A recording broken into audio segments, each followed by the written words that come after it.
নমস্কাৰ YouTube channel অমৃতস্য পুত্ৰলৈ সকলোকে আকৌ এবাৰ স্বাগতম জনাইছোঁ। মিত্ৰসকল, ইয়াৰ আগৰবাৰ মই অটোইমিউন ডিছঅৰ্ডাৰৰ বিষয়ে আপোনালোকক দুআষাৰ ক'লোঁ। প্ৰায় আধা ঘণ্টাৰ ব্যাখ্যান আছিল। আপোনালোকে নিশ্চয় শুনিছে, শুনি নিশ্চয় ভাল পাইছে। মোৰ এটা বিশেষ অনুৰোধ আছে, প্ৰত্যেকটো মোৰ আধ্যাত্মিক ব্যাখ্যানৰ লগে লগে যোগ, আয়ুৰ্বেদ, পঞ্চগব্য সংক্ৰান্ত সকলো ব্যাখ্যানবিলাকত আপোনালোকৰ মন্তব্যবিলাক ফেচবুকত হওক বা ভিডিঅ' কমেণ্ট বক্সত হওক অৱশ্যে জনাব। আৰু মন্তব্য জনালে মই তেতিয়া আপোনালোকে কি কি বিষয়ৰ ওপৰত ভিডিঅ' বিচাৰে এই কথা জানিব পাৰিলে মোৰ বেছি সুখী হ'ম আৰু সেই বিষয়বিলাকৰ ওপৰত মই ক'বলৈ চেষ্টা কৰিম। যদিও মোৰ ইউটিউব চেনেল অমৃতস্য পুত্ৰাই ভাৰতীয় দৰ্শন, সংস্কৃতি, অধ্যাত্ম, সত্য সনাতন এই ৰেঞ্জৰ ভিতৰতে থাকিব বিচাৰে। যোগ, আয়ুৰ্বেদ, প্ৰাণায়াম, গীতা, ভাগৱত, বেদ, উপনিষদ, স্বদেশী বিচাৰ ক্ৰান্তি, পঞ্চগব্য এই ৰেঞ্জৰ বাহিৰত যাব নিবিচাৰে। আজি যিটো বিষয়ৰ ওপৰত মই দুআষাৰ ক'ম সেই বিষয়টো হৈছে আয়ুৰ্বেদৰ লগত, পঞ্চগব্যৰ লগত আৰু চিকিৎসা বিজ্ঞানৰ লগত অতি ঘনিষ্ঠৰূপে জড়িত বিষয়। বিষয়টোৰ শিৰোনামা হৈছে যে আপোনাৰ শৰীৰ সদায় অটো হিলিং মুডত থাকে, এই পৰম গুপ্ত ৰহস্য আপোনালোকে জানে নাজানে।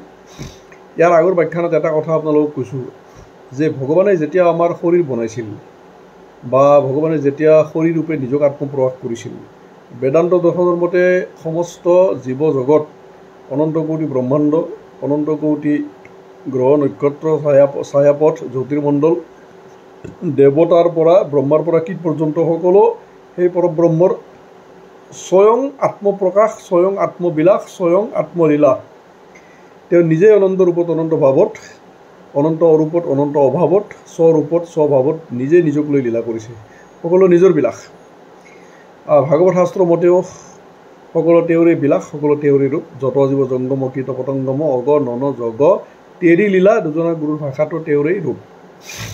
তেওঁ যেতিয়া নিজে নিজক প্ৰকাশ কৰিব বিচাৰিলে, তেতিয়া এনেকুৱা কৰি মনুষ্যৰ শৰীৰটো নিৰ্মাণ কৰি ল'লে বা নিৰ্মাণ কৰি দিলে, বা পুৰাণৰ ভাষাত ক'ব গ'লে ব্ৰহ্মাই এনেকুৱা কৰি শৰীৰটো বনালে যাতে শৰীৰৰ প্ৰত্যেকটো কাম স্বতঃস্ফূৰ্তৰূপে জন্মৰ দিনৰ পৰা মৃত্যুৰ দিনলৈ যাতে নিজে নিজে হৈ থাকে। যাতে চাওক, মাতৃগৰ্ভত থাকোঁতে সন্তানে মাতৃৰ পৰা মাতৃয়ে যি খাইছে তাৰে এটা অংশ সন্তানে গ্ৰহণ কৰিছে।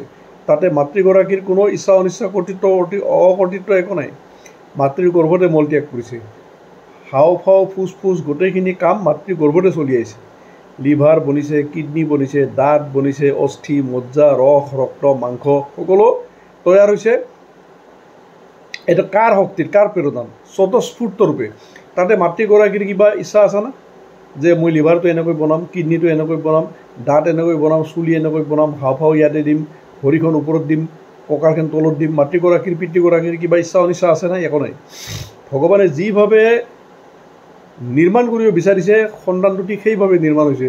য'তে দাঁত, য'তে চকু, য'তে চুলি দিব বিচাৰিছে, য'ত হাওঁফাওঁ, ফুচফুচ, লিভাৰ, কিডনী, য'তে যি দিব বিচাৰিছে চব ভগৱানৰ মতে হৈছে।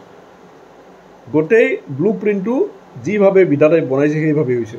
আৰু মাতৃগৰ্ভত যেতিয়া পৰিল, জন্ম জন্মান্তৰৰ সংস্কাৰ প্ৰাৰব্ধৰ বীজ লৈ কিনে যাৰ বীৰ্যত আহিব লাগে, যাৰ গৰ্ভত আহিব লাগে, জন্ম জন্মান্তৰৰ সংস্কাৰ মতে নিৰ্দিষ্ট হৈ যেতিয়া নিৰ্দিষ্ট গ্ৰহত, নক্ষত্ৰত, তিথিত, ক্ষণত যেতিয়া পৃথিৱীত পৰিল, সেই মুহূৰ্তটোত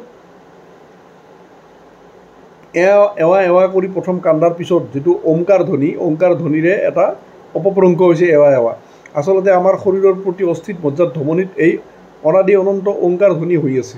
আৰু আমাৰ প্ৰতিটো শব্দৰ মূলতে কি আছে? ওংকাৰ ধ্বনি আছে। যিমান মন্ত্ৰ আছে অনন্ত কোটি ব্ৰহ্মাণ্ডত, শিৱ মন্ত্ৰ, ৰাম মন্ত্ৰ, হৰি মন্ত্ৰ, গণেশ মন্ত্ৰ, ভূত মন্ত্ৰ, প্ৰেত মন্ত্ৰ, অনন্ত কোটি দেৱ দেৱীৰ মন্ত্ৰ, ব্ৰহ্মগায়ত্ৰী মন্ত্ৰৰ পৰা, মহামৃত্যুঞ্জয় মন্ত্ৰৰ পৰা, সকলো মন্ত্ৰৰ মূলতে আছে ওংকাৰ ধ্বনি, অখণ্ড অনাহত মহানাদ। গীতাত ভগৱানে বাৰ বাৰ কৈছে যে মন্ত্ৰৰ ভিতৰত মই প্ৰণৱ আৰু ছন্দৰ ভিতৰত মই গায়ত্ৰী, বাৰম্বাৰ কৈছে। গীতাত বাৰম্বাৰ কৈছে চাৰিও বেদৰ ভিতৰত মই একাক্ষৰ প্ৰণৱ, বাৰম্বাৰ কৈছে। যে গতিকে যেতিয়া সেই শব্দই যেতিয়া কি ল'লে, মেটেৰিয়েলাইজ হৈ কিনে সেই শব্দই ফিজিকেল ৰিয়েলিটিৰ মাজত আহি কিনে যেতিয়া বস্তুৰূপ ল'লে, দেহ ৰূপ ল'লে, এই দেহটো আচলতে শব্দৰে এটা প্ৰতিৰূপ। সেই অনাদি অনন্ত ব্ৰহ্ম শব্দ ওংকাৰৰে এটা প্ৰতিৰূপ। কাৰণ সেই পৰম যিটো স্পন্দন, এই পৰম স্পন্দনে বস্তুৰূপ ল'লে। সেই পৰম পোহৰ যিটো ব্ৰহ্মপোহৰ বা ব্ৰহ্মজ্যোতি, সেই ব্ৰহ্মজ্যোতিয়ে কি ৰূপ ল'লে? বস্তুৰূপ ল'লে।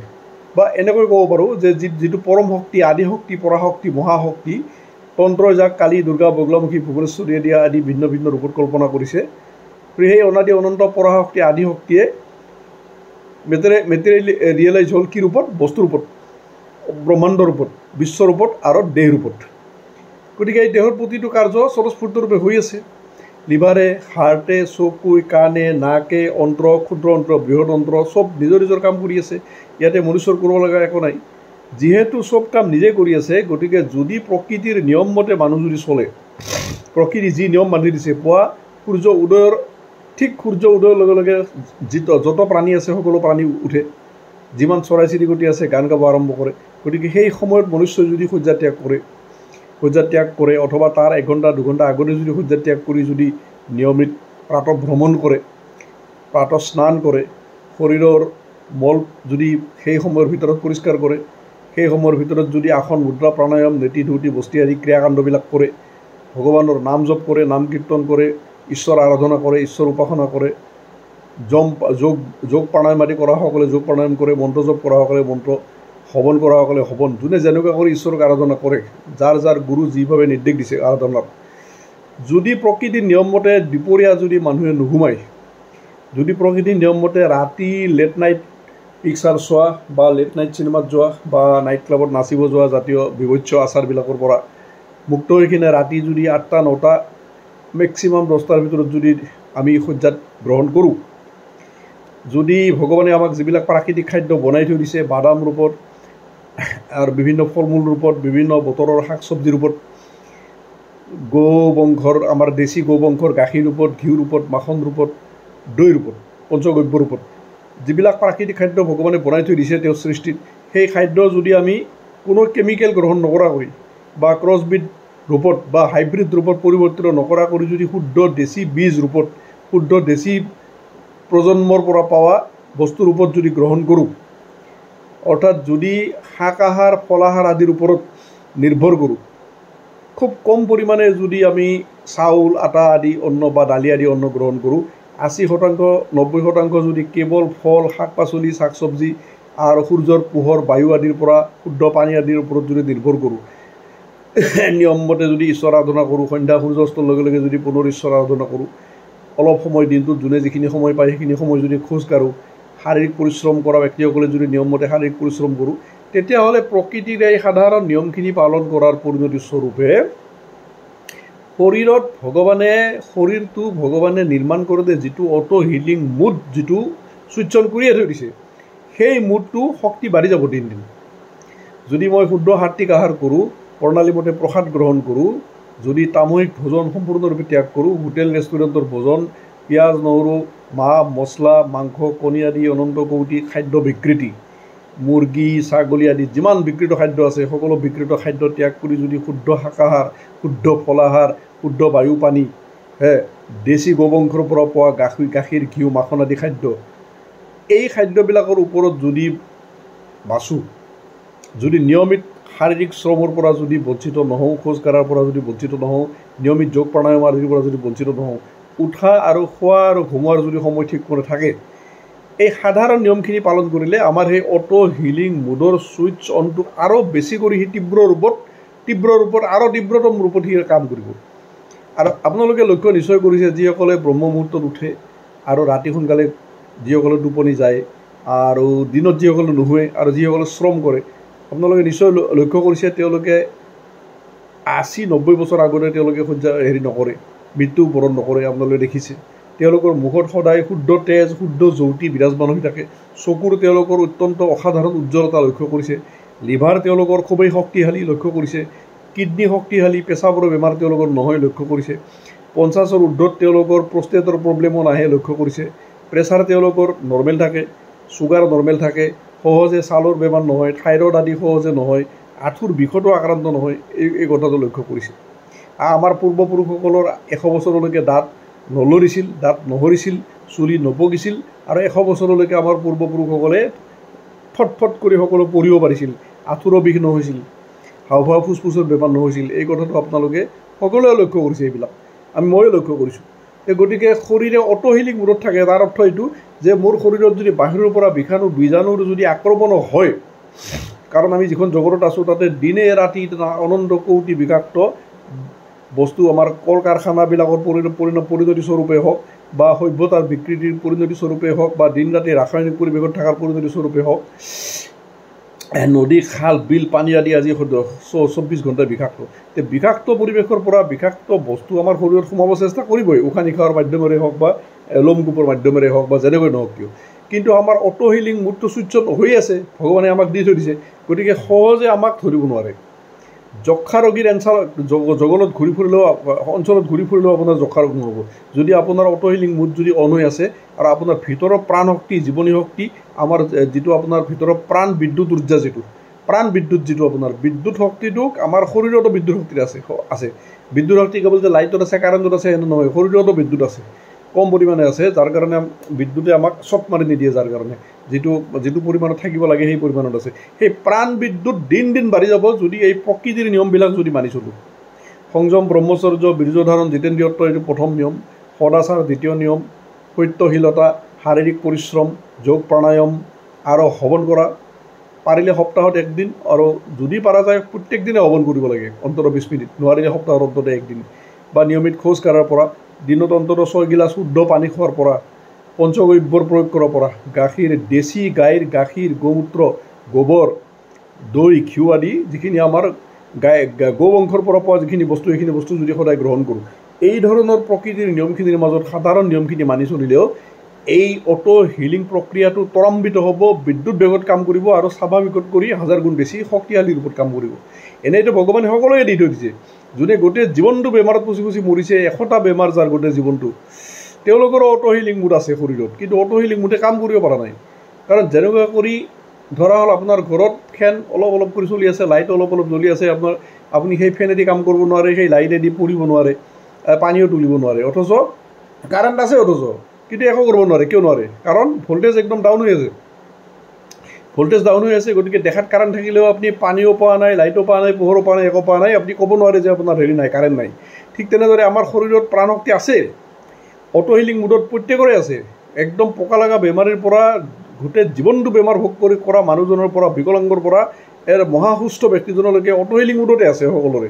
কিন্তু অটো হিলিং মুডটোৰ শক্তি কাৰ বাঢ়ি আছে দিন দিন? যোনে প্ৰকৃতিৰ নিয়মবিলাক যোনে পালন কৰি আছে, সংযম, ব্ৰহ্মচৰ্য, বীৰ্য ধাৰণ যোনে কৰি আছে, বিবাহিত জীৱনতো কৰিছে, ছাত্ৰ জীৱনতো কৰিছে, কিশোৰ জীৱনতো কৰিছে, আসন মুদ্ৰা, প্ৰাণায়াম, নীতি নৈতি, বস্তি, পঞ্চকৰ্ম, পঞ্চগব্য, শাক পাচলি আহাৰ, বাদাম আদি, শুকান ফল মূলৰ আহাৰ, মাছ মাংস কণী আদি, পিঁয়াজ নহৰু আদি বা গৰম মছলাৰ পৰা জাতীয় যিবিলাক বজাৰ মছলা সেইবিলাক সম্পূৰ্ণৰূপে ত্যাগ কৰা, হোটেল ৰেষ্টুৰেণ্টৰ খাদ্য ত্যাগ কৰা, প্ৰণালীমতে প্ৰসাদ গ্ৰহণ কৰা, শুদ্ধ সাত্বিক আহাৰ কৰা, আহাৰ কৰাৰ আগতে ভগৱান আৰু গুৰুক আহাৰ পূৰ্ণৰূপে সমৰ্পণ কৰা, আমাৰ সৎকৰ্মৰ ফলবিলাক ভগৱানক সমৰ্পণ কৰা, নিয়মিত হৱন কৰা, ইত্যাদি ইত্যাদি ইত্যাদি ইত্যাদি।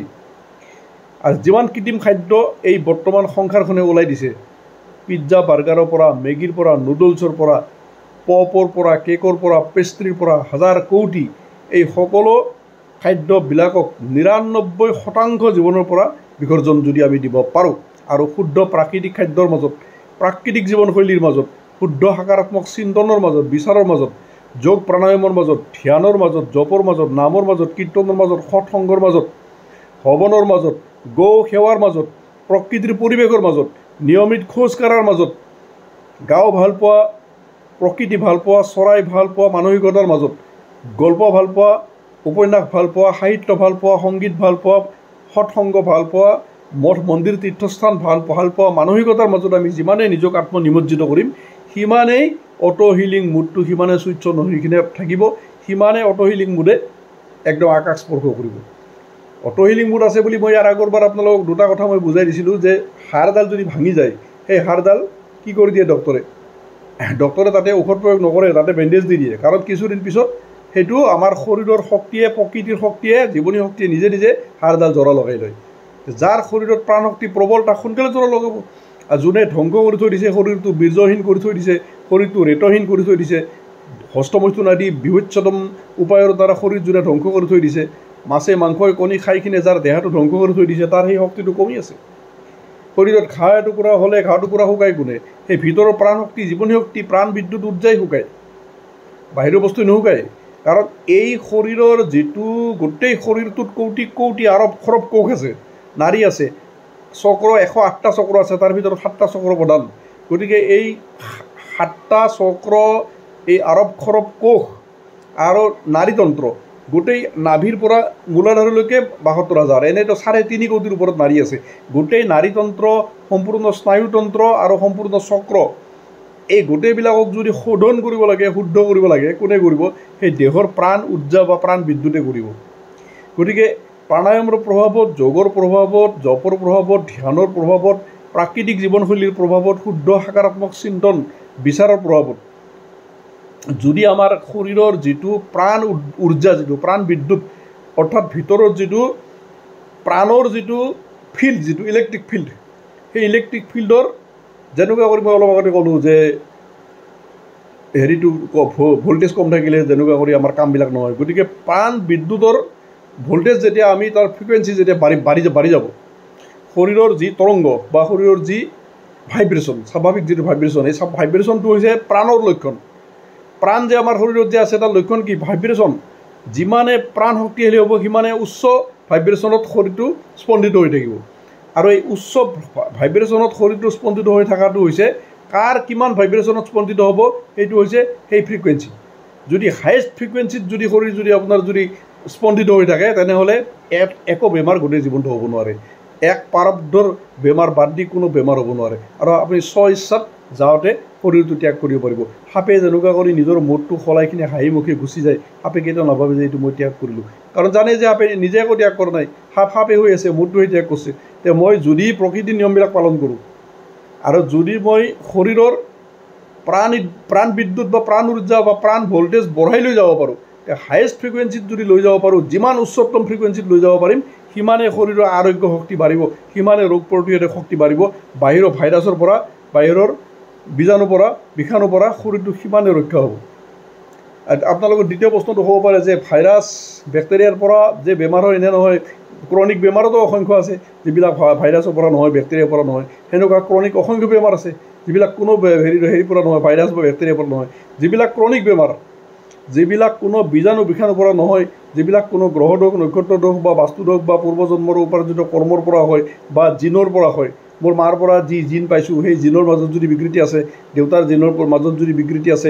মোৰ পৰিৱেশটোৰ মাজত যদি বিকৃতি আছে তেতিয়াহ'লে এনেকুৱা কিছুমান বেমাৰ হ'ব পাৰে যিবিলাক বেমাৰ ক্ৰনিক তাৰমানে কোনো বীজাণু বিষাণুৰ পৰা নহয় সেই ক্ৰনিক বেমাৰকো ধ্বংস কৰিব যদি শৰীৰটো আপোনাৰ অটো হিলিং মুডত যিহেতু ভগৱানে দি থৈ দিছে যদি প্ৰকৃতিৰ নিয়মবিলাক যদি পালন কৰোঁ খাদ্য নীতি স্বাস্থ্য নীতি শুদ্ধ সকাৰাত্মক চিন্তন জপ ধ্যান হৱন আদি এই গোটেইখিনি বস্তু বিশেষ কৰি গো সেৱা প্ৰত্যেক দিনে দেশী গোবংশৰ সেৱা দেশী গোবংশৰ প্ৰদত্ত গাখীৰ ঘিউ মাখন আদি খাদ্যবিলাক খোৱা শুদ্ধ প্ৰাণায়াম এই বস্তুখিনি যদি জীৱনত থাকে তেতিয়াহ'লে শৰীৰৰ হাই ভোল্টেজকলৈকে শৰীৰ লৈ যাব দিন যেতিয়া শৰীৰে নিজক যেতিয়া দিন হাই ভোল্টেজলৈকে লৈ যাব হাই ফ্ৰিকুৱেঞ্চিত যেতিয়া শৰীৰৰ কোষবিলাক যেতিয়া স্পন্দিত হ'ব শৰীৰৰ চক্ৰবিলাক শৰীৰৰ গ্ৰন্থিবিলাক যেতিয়া হায়াৰ ফ্ৰিকুৱেঞ্চিত যেতিয়া স্পন্দিত হ'ব তেতিয়া ক্ৰনিক ডিজিজ আৰু এই ভাইৰাছৰ পৰা উৎপত্তি হোৱা ডিজিজ সকলো ধ্বংস হ'ব অটো ইমিউন ডিছঅৰ্ডাৰৰ পৰা আদি কৰি যিমান ডেঞ্জাৰাছতকৈ ডেঞ্জাৰাছ ডিছঅৰ্ডাৰ আছে সকলো আৰোগ্য হ'ব আপুনি 80-90 বছৰলৈকে থাকি পূৰ্ণ আত্মজ্ঞান লাভ কৰি সচ্চিদানন্দ পৰব্ৰহ্মৰ মাজত আত্মনিমজ্জিত হৈ অহম ব্ৰহ্মাস্মি অয়মাত্মা ব্ৰহ্ম তত্ত্বমসি সোহম ব্ৰহ্মানন্দ ভূমানন্দ পৰমানন্দৰ মহাসাগৰত ডুবি আত্মপৰিচয় আত্মসাক্ষাৎকাৰ আত্মানন্দ ব্ৰহ্মানন্দ ভূমানন্দ প্ৰাপ্ত কৰি জীৱন ধন্য হ'ব আৰু স্ব-ইচ্ছাত দেহ ত্যাগ কৰি গুচি যাব পাৰিব গতিকে বুজি নিশ্চয় পালে যে ভগৱানে শৰীৰটো অটো হিলিং মুডত থৈ দিছে বাহিৰৰ চিকিৎসা গ্ৰহণ কৰা আমাৰ একোৱেই প্ৰয়োজন নাই না এলোপেথিৰ প্ৰয়োজন আছে না কিবা বেলেগ পেথিৰ প্ৰয়োজন আছে যদি প্ৰয়োজন কেতিয়াবা হয় তেনেহ'লে আমি হোমিঅ' বা আয়ুৰ্বেদৰ বা পঞ্চগব্যৰ প্ৰয়োজন হয়তো গ্ৰহণ কৰিব পাৰোঁ কিন্তু নহয় অটো হিলিং মুডত আছে প্ৰকৃতিৰ নিয়ম পালনকাৰী ব্যক্তি একো চিকিৎসাই কৰিব নালাগে যদি কেতিয়াবা প্ৰয়োজন হয় তেনেহ'লে আপোনালোকে হোমিঅ'ৰ ওচৰত আয়ুৰ্বেদৰ ওচৰত প্ৰাকৃতিক চিকিৎসাৰ ওচৰত যাব পাৰে এতিয়াও আছে প্ৰাকৃতিক চিকিৎসক বিচাৰিলে নিশ্চয় পাব ভগৱানে নিশ্চয় সংযোগ দিব বিচাৰিলে ধন্যবাদ। ভাল পোৱাবিলাকে আপোনালোকৰ সন্মুখত থকা লাইক বটনটো টিপি দিব বাওঁফালে থকা, আৰু লগে লগে শ্বেয়াৰ কৰি মহান পুণ্যৰ অংশীদাৰ হ'ব। নতুনসকলে মোৰ চেনেলত, যিসকল মোৰ চেনেলত নতুন তেওঁলোকে লাল বটন টিপি ছাবস্ক্ৰাইব কৰি ল'ব, অল অপশ্যন ল'ব। ধন্যবাদ।